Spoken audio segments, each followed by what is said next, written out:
இல்ல, அது அவருடைய கருத்து, அவங்களுடைய மதிப்பு. இதை பொறுத்த வரைக்கும் ஆட்சி மாற்ற வேண்டும் என்கிற முறையில் தான் தேர்தல் முடிவுகள் என்பது அமைந்திருக்கிறது.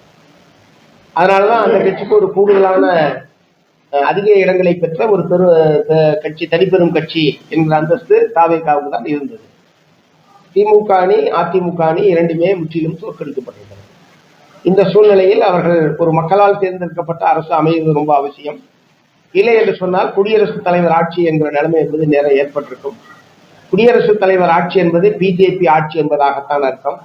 பிஜேபியை தோற்கடிக்க வேண்டும் என்கிற முறையில் தான் மார்க்சிஸ்ட் கம்யூனிஸ்ட் கட்சி உட்பட பல்வேறு கட்சிகளும் இந்த சட்டப்பேரவை தேர்தலில் நாங்கள் பணியாற்றினோம்.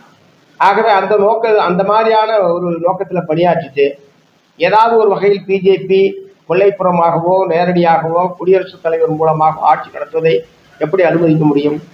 ஆகவே அந்த அடிப்படையில் தான் நாங்கள் தாவேகாவுக்கு ஆதரவு என்பதை நாங்கள் தெரிவித்திருக்கிறோம். அதனால அவங்க ரெண்டாவது அவங்க இப்பதான் வந்திருக்காங்க. முற்றிலும் அரசியலுக்கு புதிது, ஆட்சிக்கு புதிது.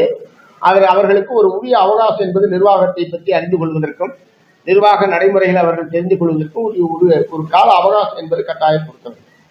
யாராக இருந்தாலும், நான் தாவேகாவுக்காக சொல்லுவேன், வேற எந்த ஒரு கட்சி வந்திருந்தாலும் இதைத்தான் நாங்கள் சொல்லுவோம். ஒரு குறிப்பிட்ட கால அவகாசம் என்பது தேவை.